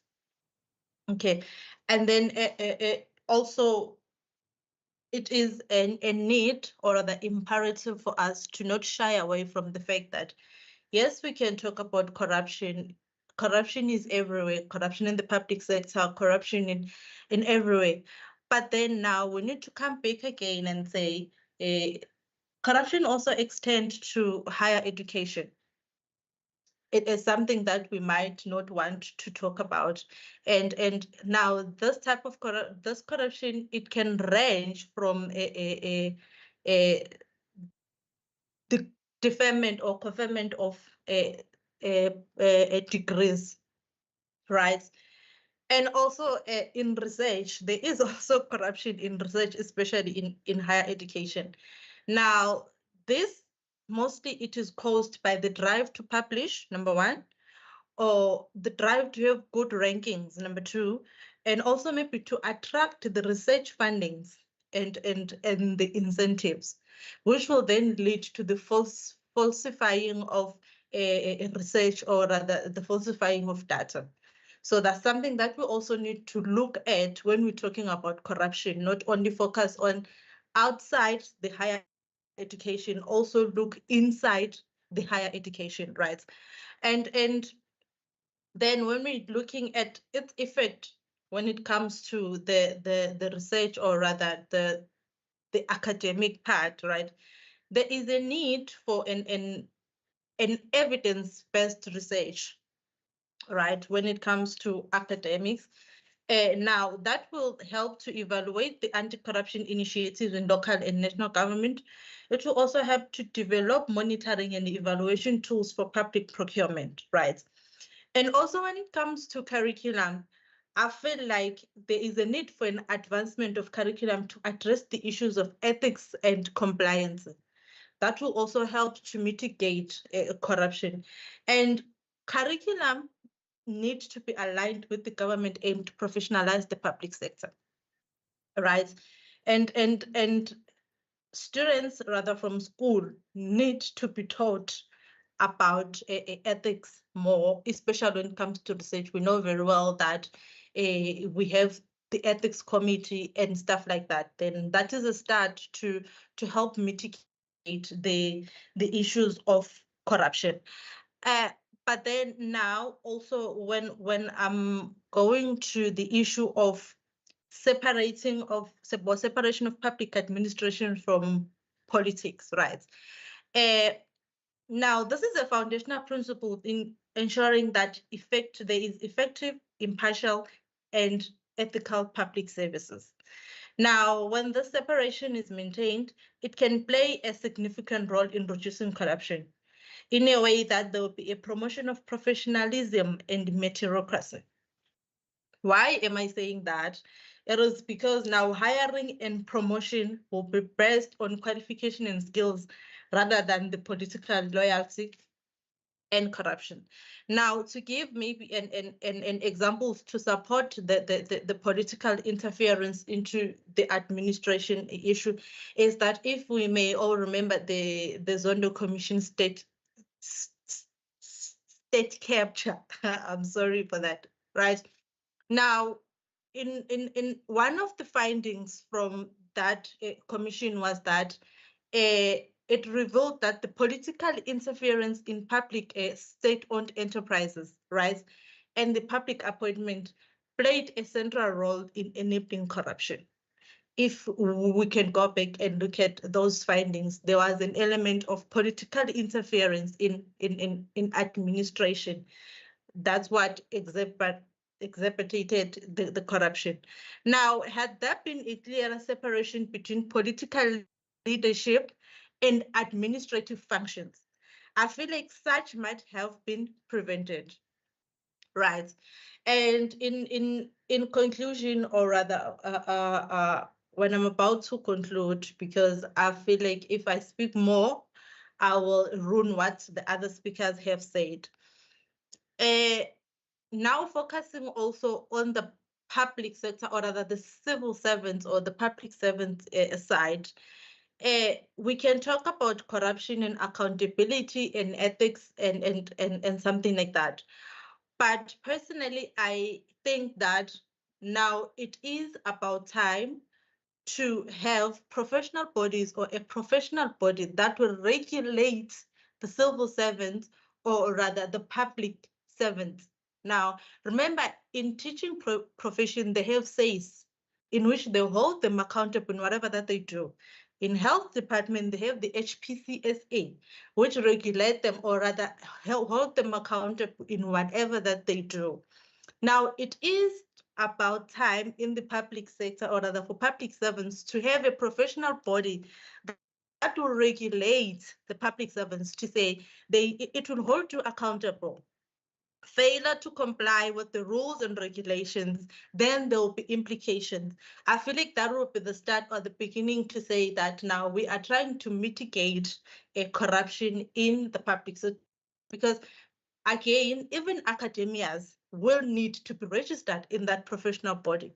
Why? Because we want to reduce corruption. I feel like as much as the government is trying, or rather will try to reduce corruption, academians need to also take a lead when it comes to reducing corruption in the country, because they are the ones that are going to voice out what is happening and what will need to be done. So without ruining everything and wasting time, Dr. Hulashe, I would like to say thank you. Thank you so much, Masha. It's always refreshing, getting the voice of our future leaders. And just to summarize what Masha is saying, she's actually expanding on the discussion to say, corruption does not only happen in government, it happens in other sectors and pockets of society, including even higher education and even the private sector. So all sectors are not immune to corruption. Hence, even Prof said earlier, it does require everyone to play their part in fighting corruption. And then she also brings up a very important discussion to say, we as academics need to also partake in exercises of recurriculations, review of our curriculums, so that it speaks to, some of the demands and objectives of, government, of society, and so on. So it is very important that we do such exercises as government to see if our what we're teaching the children and students is actually, significant to what they would be contributing to society at large. Colleagues, we've come to that part where we need to engage some of the some of the presentations and discussion. I will bow and ask to you that we truly, because we are almost out of time. However, I'm sure if we do overlap by 5 minutes or so, it won't be an issue. I'll open just 2 rounds of hands for contributions, questions, or whatever you need to say. Can we please, colleagues, keep it very short, because we are almost out of time, and I would love to hear some of the inputs from colleagues. I will leave my question for last to Prof and the other contributors. But if we have any hands, I'll open the first round. Maybe I'll take 2 or 3 and then open another round of contributions and inputs. I do see the comments on the chat space. So I think they are just comments and contributions. So for those who can read in the chat space, you can do so. But I'm opening up the floor, colleagues. Anyone who wants to make a contribution.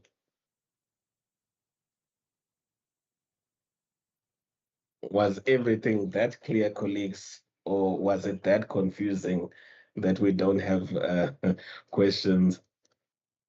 While everyone is thinking about their question, I think, Prof, what I wanted to maybe put on the table is, through your observations, through the years, how has how have the objectives and strategies of this anti-corruption program filtered through to local government? Because we've seen over the years, through the AG's report and so on, how, a local government has become a problem, especially when it comes to issues of corruption and so on. So is there direct, well, for a lack of a better word, communication, or filter through of these strategies and programs through to local government?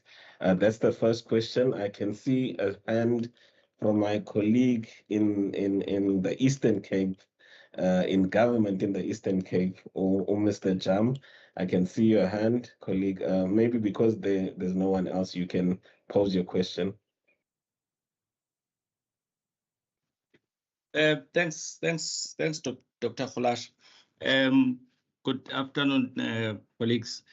Thanks, Prof, for the insightful presentation and all the contributors towards it. I just wanted to just one issue, Prof, that every time when we speak about an issue of concern, of course, every time when we speak about corruption, ethics, and everything else, particularly in government, we always have politicians who are villains and administrators who are heroes. And all this time, there is not a single politician who takes a laptop and punch an amount of money to go to a particular service provider or any other person. So I'm saying perhaps if we can just get a comment on that, particularly on this issue from Prof and the contributors, that if we are to fight corruption, we can't then all the time, because the administrators are going to sit there and say no one notices. We are off the hook.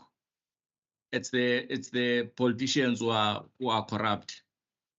It's and all this time we do not have administrators who conduct this business going to jail for misusing these public funds, particularly in the local government sphere and where service delivery is most needed. I just wanted to have a comment on that, Dr. Kholash. Thank you so much. Thank you, colleague. The first round is closed. Maybe Prof, you can contribute, and whoever wants to add on the answers that are given.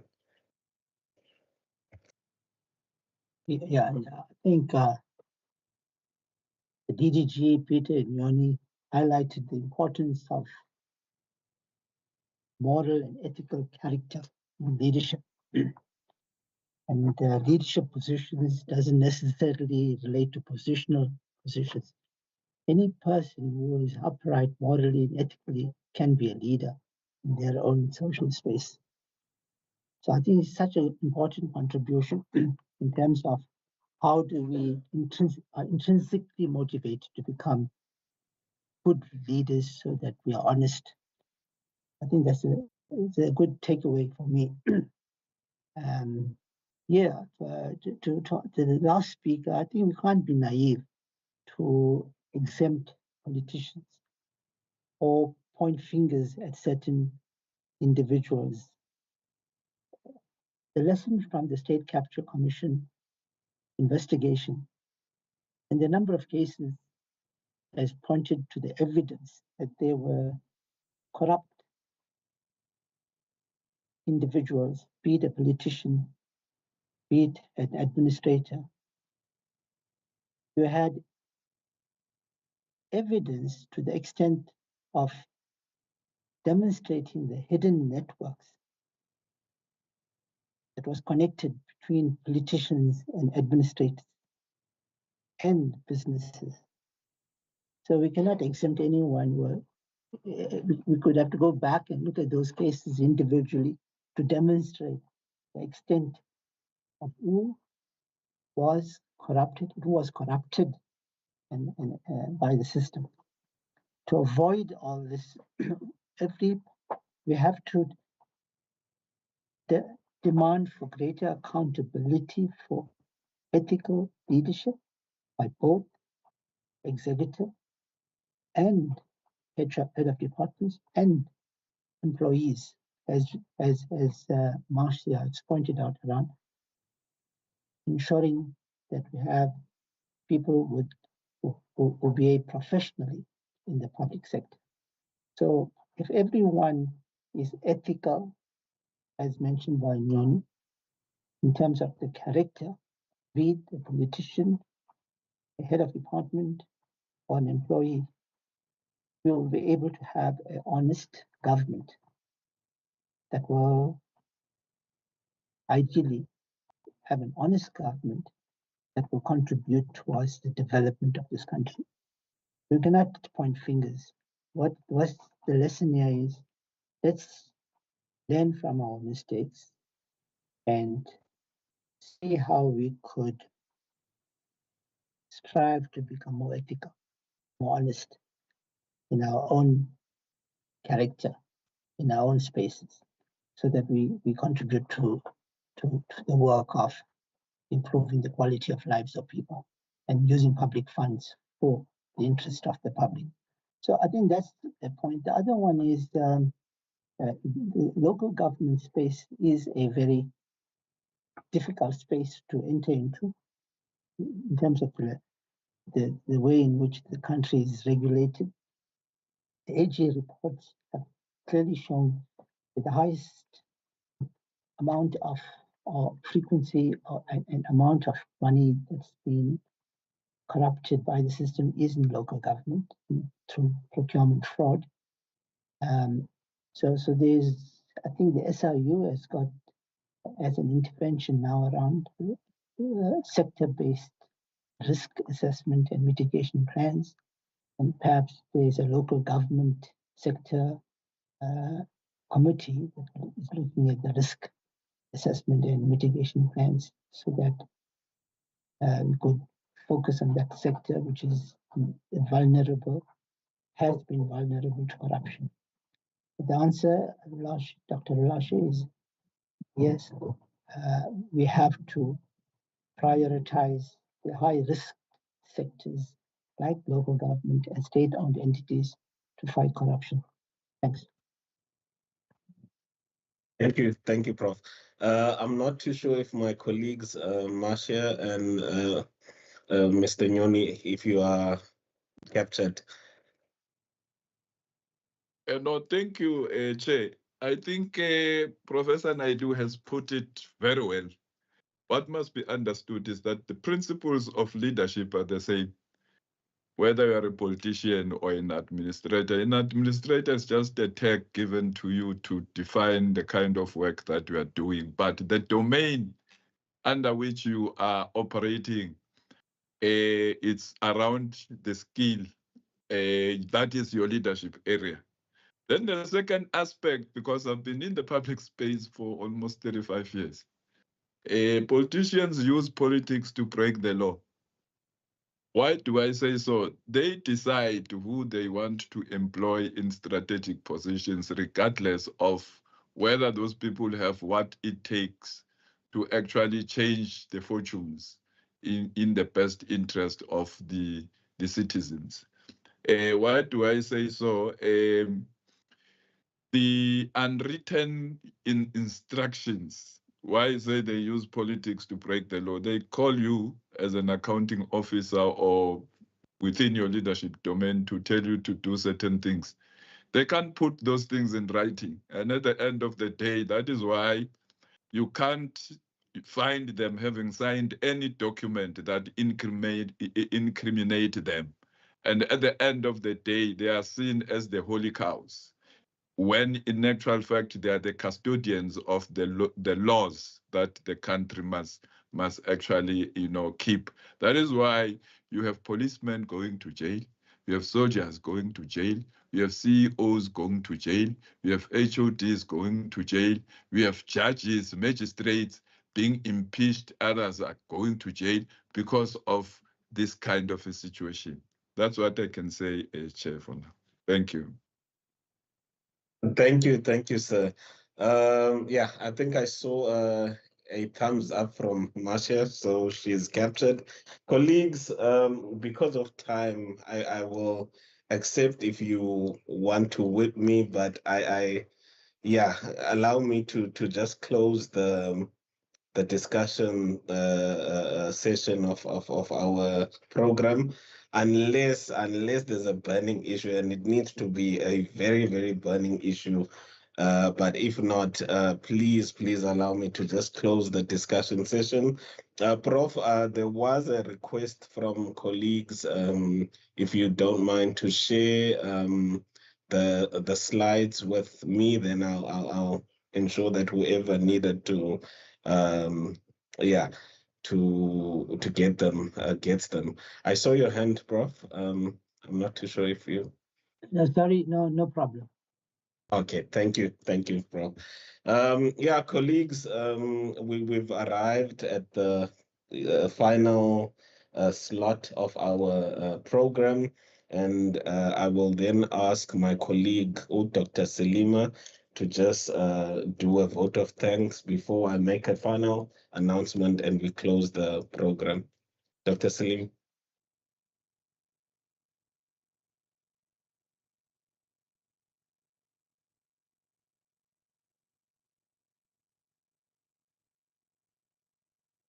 I'm not too sure if your mic is not muted, Doc. Dr. Selima. Can All you hear right. me now? Yeah, loud and clear. Loud and clear. All right.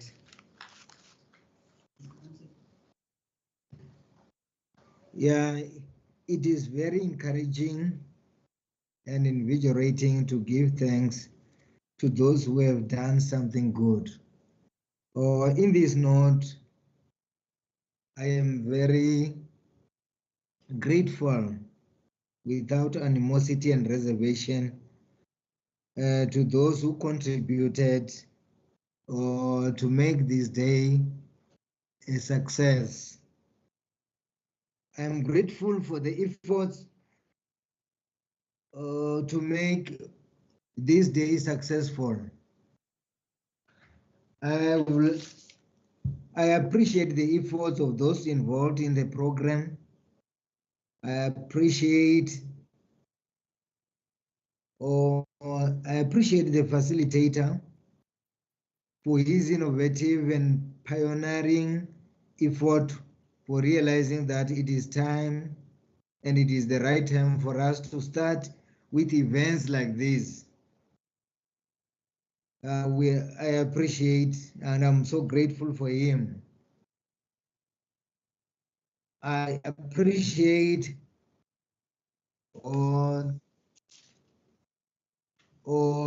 grateful for the management and our leadership for enabling us to have such an event. I appreciate their willingness for us to have such a day.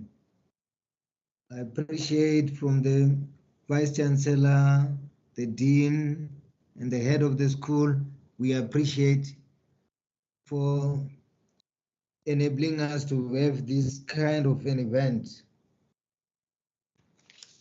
I appreciate the guest speaker, Professor Victor S. Naidu, for giving us such a lecture that is informative and ignorance eradicative and thought-provoking.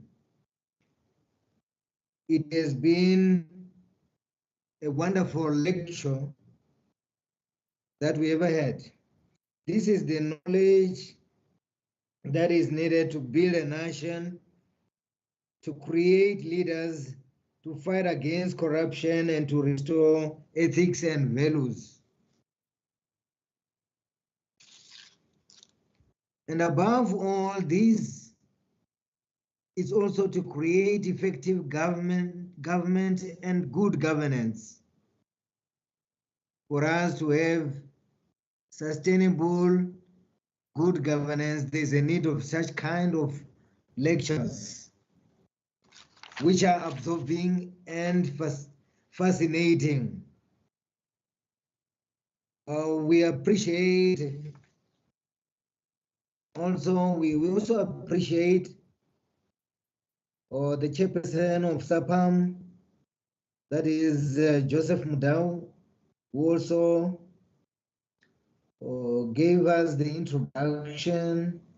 He is such a blessing to the field of the study of public administration. As his name means, God has added the blessing. He is a leader of the Association of Public Administration in the province. We appreciate him for his effort. We also appreciate the contributors in this event. I appreciate the contributors. That is, we have the contributor, Mr. Peter Nyoni, or the Director General in the Office of the Premier. We appreciate his presentation, which was also informative. We appreciate his work or his effort for linking us with the government, because there's a need of linking the academia and the government. And we have seen this and we have heard this from his presentation, and we appreciate it. Or just to move a little bit faster, I will also appreciate the contributor Maashia Moyo, or the participant, as he is one of our students or our master's graduate candidate. She has provided us with the information that is also essential. She is a candidate that we have produced, as the essence of leadership is to produce leaders and not followers. We talk about double anointed leaders and transference of leadership. I also go to appreciate our program leader, Dr. Bongam Geche, who is the captain of our program of public administration in this campus of the University of Mpumalanga. He is the coachman of the program of public administration. According to Plato, in his philosophy, parable of a wise coachman.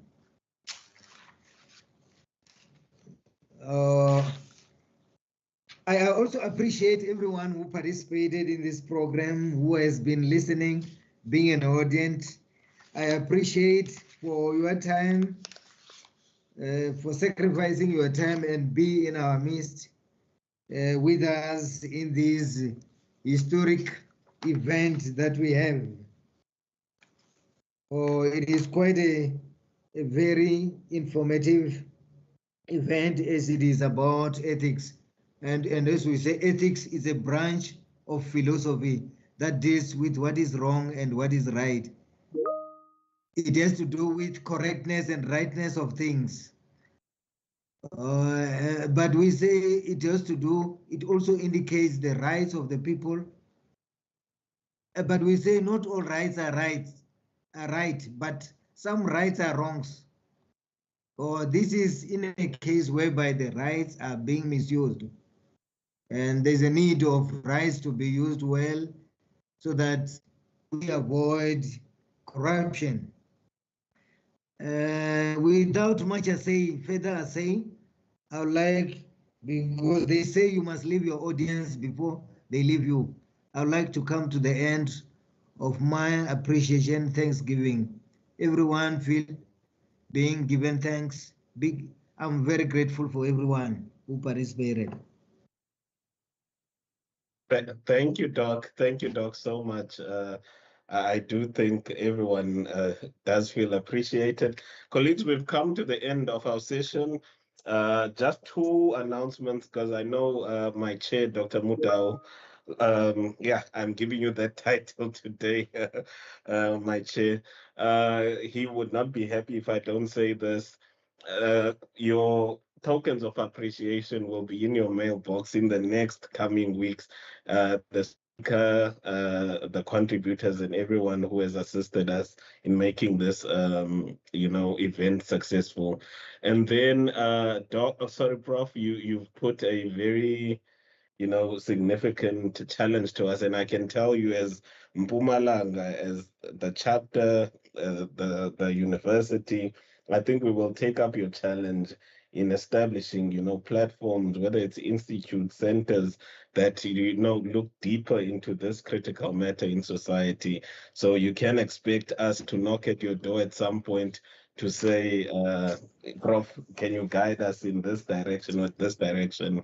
So I do want to say thank you very much for everything. Thank you to the contributors, as Doc has said. And if there aren't any, I can see a hand, but I'm not too sure if the colleague, is it a historical hand or what the matter is, because I don't want to leave anyone out. Colleague Chifiwa? Okay, it could be an error, but thank you, colleagues, and please enjoy the rest of your afternoon. We appreciate your contribution. Thank you. Thank you, Prof. Thank you, Doc, and thank you to Prof and to all the colleagues. Thank you. Dr. Lashe and all colleagues. Bye-bye. Thank you, Prof. Thank you on behalf of Saapam. Thank you, colleagues. Thank you.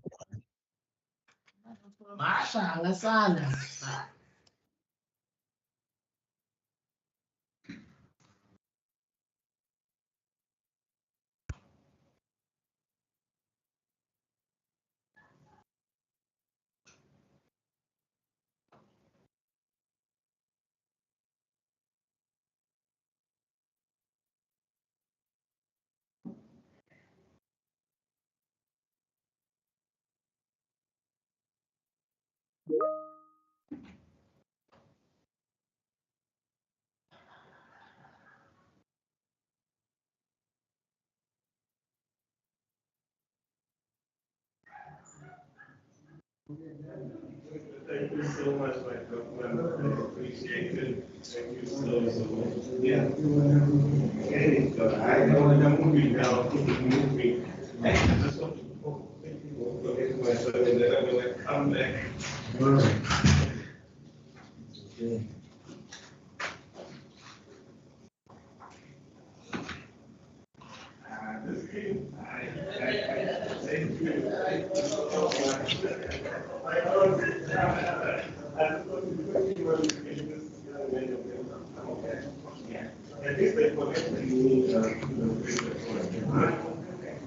Thank you. Thank you, Doctor.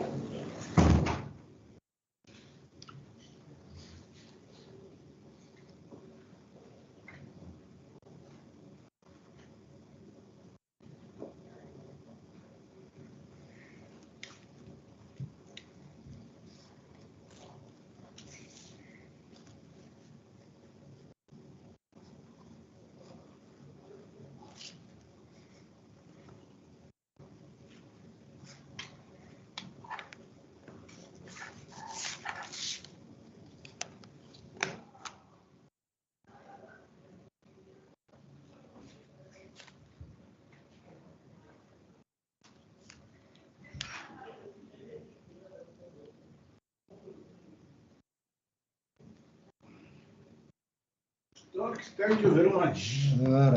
Yeah. Oh, you managed to get another laptop. Yeah, Hey, that was very important. because this one volume is not okay. Ah, no, this one, the volume is okay. Okay, let's start with 201. The memos. Only the memos. Oh, there's this one where your signature is missing.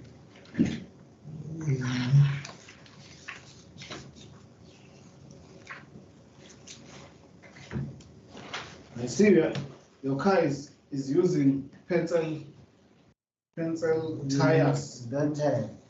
Is it both of them or No, one. only one? Oh, okay. That one is a rubber tire. It's a Rubber tire, one tire only. This one is missing a signature.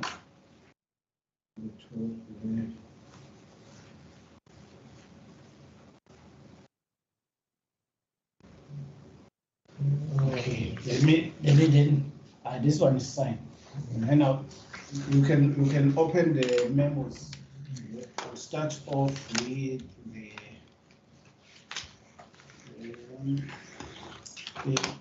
let's start with the special exam. The memo for the special exam. Is Kuliso with you these days? It's around. I think you'll go after.